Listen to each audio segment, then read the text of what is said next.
I have in my hand here what might be the highest quality grip on the market for the Nintendo Switch 2. Everything from the grip itself down to the case that it comes with, I would say probably the highest quality I have seen yet. We've taken a look at a lot of grips here. But while quality is a very important metric to base your grip purchase on, it is not the only one. So the question is, does the Satisfye ZenGrip 2 stand up to the rest of the grips, and maybe the ones that I like the most? The Neo Grip, the grip case from Skull & Co. We're gonna take a look at this thing, we're gonna take a look at the case, and I'm gonna let you know if I think you should be picking this up or not. All right, let's jump right into this. I want to take you guys around the grip here first. Around the back, obviously, the first thing you can see is it is a giant cutout here, so you can use the kickstand with this. We're gonna come back to that. Some limitations on that, but not huge. Also, if you notice here, it is very thin on this side, and it does have a big cutout all the way up to here, so it is dockable.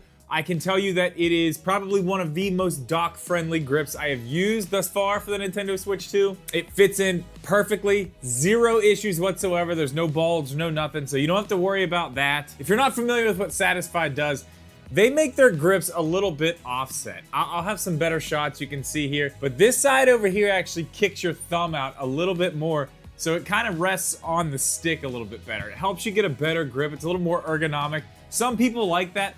I personally, I don't really like it that much. It's fine, it doesn't bother me. I've been using this. I will say that this is a little less than I think the last one was. Maybe it's the same as what the Ronin was, but the original one for the Switch was a lot more pronounced. I really didn't like that. This isn't too bad. So focusing in on the grip part itself, the back is a very, very nice rubber. I was wondering if it was any different than the last one, but it is about the same. I do have the Lite version of that right now. My youngest daughter's using that on her Switch Lite.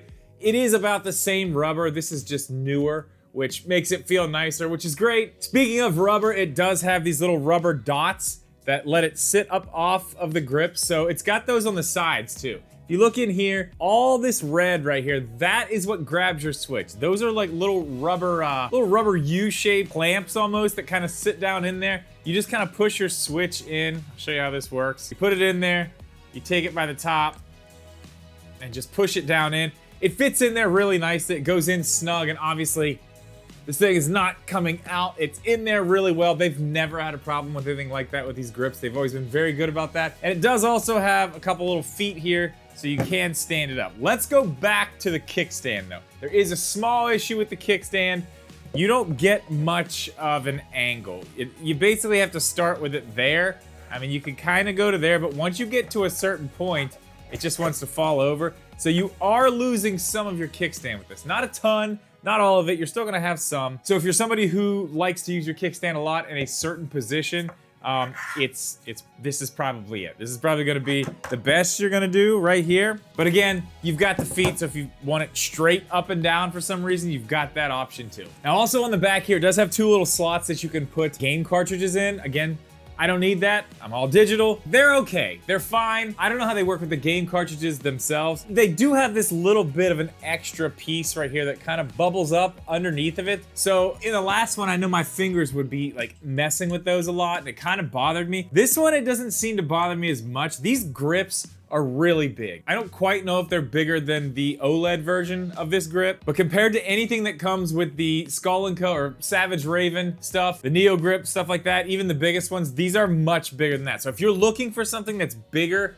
more to hold on to, this actually might be a lot better than something like that. All the edges up here are nice and round, so everything's super comfortable to hold on to. Again, those little things in the back, those do kind of bother me. Not as bad on this one. It's not nearly as bad because it is so big. My fingers don't quite make it all the way back there unless I really pull them around to grab it. They kind of sit right there. So not a huge issue, but overall, this grip is built very, very, very solid. I love the way this is built. Again, I think this is probably the nicest grip that I've seen yet as far as construction. It is nice and thick. I know a lot of people have a problem with the Neo Grip being a little bit flimsy. It is off the Switch. Once it's on, it's not a problem. But this one, I mean, it moves. But I mean, there's a lot more heft to this thing than there is something like the Neo Grip for sure. It's a good grip. If you like the Satisfye Ronin, you're basically gonna love this. It's almost the same exact thing. I don't know if it's like 100% on with that, but it's pretty close. But another place that they've really upgraded is their case. I am someone who leans more towards the Neo Grip, the grip case. That's what I've been using. That's what I like. So you can't really use this case with that. We're gonna start at that point. These cases are molded to fit the Satisfye grip. So these are offset so they fit down in there perfectly. It's made for this, so it doesn't move at all. You're not gonna be able to put a whole lot of other stuff in here. Some things do fit. You know, you can shut the lid, whatever, but they're not gonna fit perfect in there because this is offset on this side. They had the best case last generation. They've got the best case again this generation. The inside is super soft, just like it was on the other one. It's got this flap here. You know, you're gonna be able to put some games up there just like every other case. 1, 2, 3, 4, 5, 6, 12 games right there. A nice big spot up here to put cables. You can fit extra Joy-Con, whatever you want to put up there. But they have a new little feature on the outside. This case is now what they call vegan leather, which is a fancy way to say fake leather. It's not real leather, not made from a cow. It is vegan leather, but it looks good. It looks very, very good. The strap on top is honestly much higher quality than any of the other straps. It just is. All the other straps seem to be made, I feel like they're made in the same factory. I don't know, they come from the same place. All of them seem to be the same. They feel like they have the same grip, the same thickness, the same texture, just about all of them. This is quite a bit beyond that. It's got two little eyelets here where you can put a strap if you want to carry it over your shoulder or attach it to something. I don't know what you would attach it to, a backpack maybe. I don't know. Zippers are super nice. They're nice and thick. I don't think they are YKK zippers. It doesn't say that they are, so they're probably not, but they've got the little Satisfye logo on there. This thing is super solid. I love the way the case looks. I really like the fake leather. Sorry, vegan leather. It is vegan leather, not fake leather. Is there a difference in vegan leather and fake leather? Alexa, what's the difference in vegan leather and fake leather? Vegan leather and fake leather are both alternatives to real leather, but they differ in their materials and production methods. Vegan leather is typically made from sustainable materials, often plant-based, and avoids animal cruelty. Fake leather, also called faux leather, is usually made from synthetic materials like polyurethane or PVC. Okay, so the difference is it's made with like plant-based stuff, things that are renewable, good for the environment, so I mean, that is a good thing. That's a good thing. And it feels great. I mean, it is really, really nice. I love the way it looks. Okay, the ZenGrip 2 Slim Bundle, which is what you see right here, is 70 bucks. Now that's not bad. A little bit more expensive than the other stuff, but this is made to a higher specification. This is definitely a higher quality as far as the build and overall quality of everything. It is higher. So you are gonna pay a little bit of a premium. Okay, just the grip is $50. Now, you can get something like a Neo Grip for I think around 30 bucks. You can get the stand grip for a lot cheaper than that. So this is definitely on the more expensive side. This is up there with the D brand. They've got some other stuff on there. I'll link the website down below, but yeah.